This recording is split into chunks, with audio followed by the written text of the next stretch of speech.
Before we bring a close to this whole section of what we call question 2, how does God look at the shedding of innocent blood? And what are the implications of the shedding of innocent blood, including abortion? I want to mention, before we close all this off, 2 specific cases that are sort of special cases.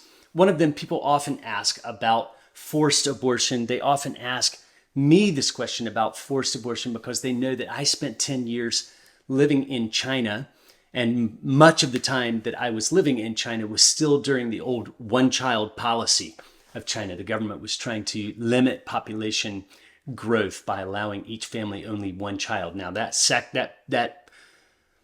policy has been brought to a close. You can now have 3 children or even more children. The government is really enthusiastic about encouraging the birthing of children because of an aging population and not enough kids to keep the economy afloat. But in the old days, there was a lot of forced abortion. When I say that, if you were pregnant and you did not qualify for a birth permit for any reason, say you were unmarried and there is no single parenting allowed in China, then you would apply for that birth permit, but it would be denied. And then you would have the choice to either come in for your abortion and end that pregnancy. And if you did not do so, it was not uncommon for you to be sought out, taken from your place of work, taken from your home, taken to a clinic, and if need be, strapped physically to a table so that you could be forcibly aborted, even against your will. There is plenty of evidence of this. There are plenty of stories of this. You can research this on the internet. Feng Jianmei was one of the ladies in 2012 who tried to commit suicide the day after her forced abortion at 7 months pregnancy.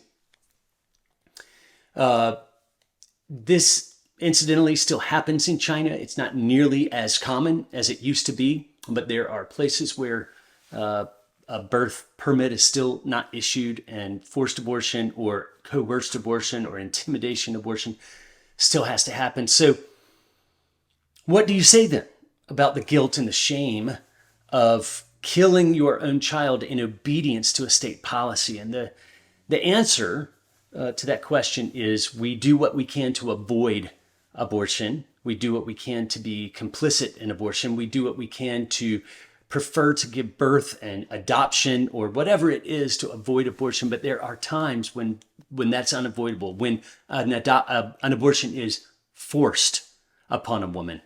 And in that case, the guilt and the corruption of heart issue before God is not with the woman. It is with the forced aborter, the person who is forcing the abortion. There is no guilt for a woman who has done everything that she can to avoid abortion, but is brought to the point of abortion against her will. And that's a horrible, horrific situation. It's an extremely uncommon situation, thank God. But it is a situation before God. This woman really has done nothing wrong. She is not guilty of unrighteousness. She's not guilty of killing her own child because she was opposed to the abortion and it was forced upon her.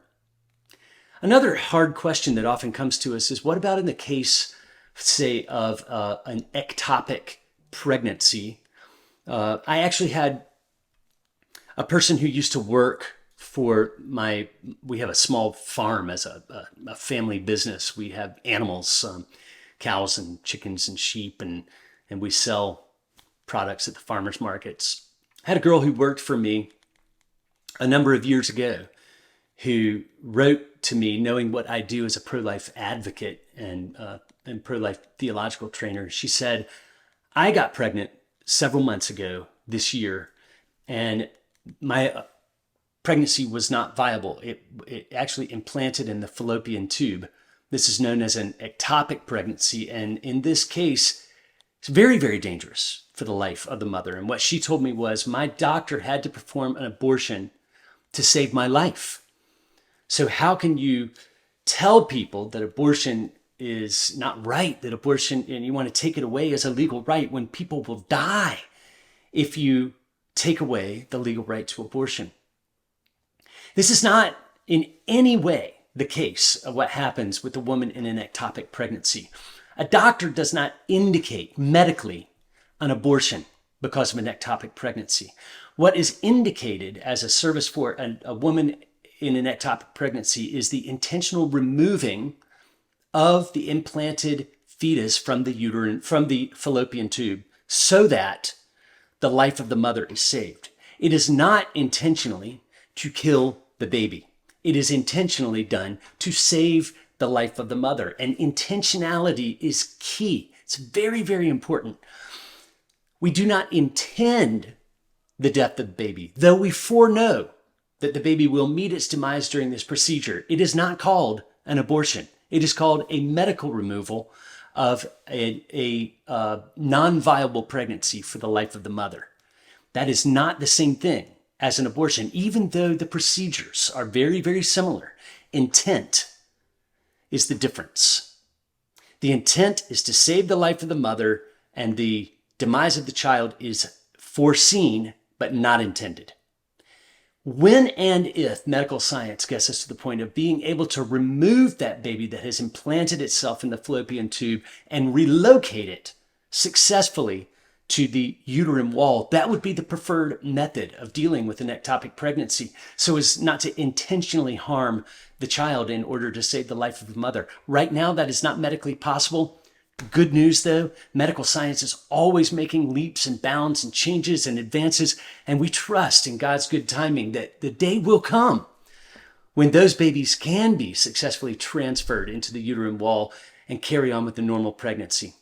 Until then, a medical removal of a non-viable pregnancy is not the same thing as an abortion. A doctor will not call it an abortion. He will call it a medical removal of a non-viable pregnancy.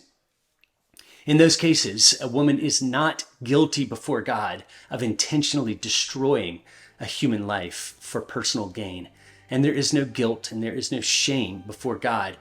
It is a grieving process. It is something that we will live with for the rest of our lives. It is something that most people will think back on with some sort of regret or distress or even grieving. Those are appropriate responses at the demise of a child, but the guilt is not incurred in the same way as an abortion.